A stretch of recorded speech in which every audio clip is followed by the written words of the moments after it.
મામલે આરોપીઓને જ્યુડિશિયલ કસ્ટડીમાં મોકલાયા છે।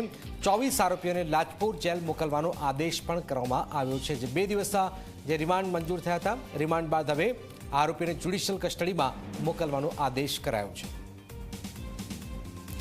ચેતન અમારી સાથે જોડે। ચેતન, 24 આરોપીઓને લાજપોર જેલ મોકલવાનો આદેશ છે।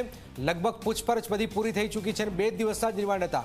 ચેતન, જી જનક, ખાસ કરીને ગણેશ પંડાલ ઉપર જે રીતે પથ્થરમારો કરવામાં આવ્યો હતો ત્યારબાદ સુરત શહેર ક્રાઇમ બ્રાન્ચ દ્વારા 28 જેટલા જે આરોપીઓ છે તેને ઝડપી પાડવામાં આવ્યા હતા અને સુરત કોર્ટની અંદર રજૂ કરવામાં આવ્યા હતા। જે પૈકી 24 જેટલા જે આરોપીઓ છે તેમના 2 દિવસના જે રિમાન્ડ છે તે રિમાન્ડ મંજૂર કરવામાં આવ્યા હતા અને ત્યારબાદ આજે તમામ આરોપીઓના રિમાન્ડ પૂર્ણ થતા જે 24 જેટલા જે આરોપીઓ છે તેને સુરત કોર્ટની અંદર રજૂ કરવામાં આવ્યા હતા।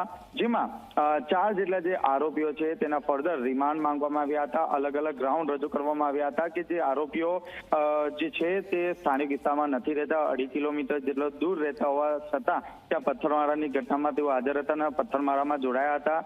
વિવિધ જે ગ્રાઉન્ડ છે તે ગ્રાઉન્ડના જે મુદ્દાઓ છે તે રજૂ કરવામાં આવ્યા હતા, પરંતુ નામદાર કોર્ટે આ ચારેય લોકોના ફર્ધર રિમાન્ડ રિજેક્ટ કરવામાં આવ્યા હતા। એટલે કે 24 આરોપીઓને આજે લાજપોર જેલ ખાતે મોકલી આપવામાં આવશે। બિલકુલ બિલકુલ આભાર ચેતન। તો આપ જોઈ રહ્યા છો, આરોપીને જ્યુડિશિયલ કસ્ટડીમાં મોકલવાનો આદેશ પણ કરાયો છે।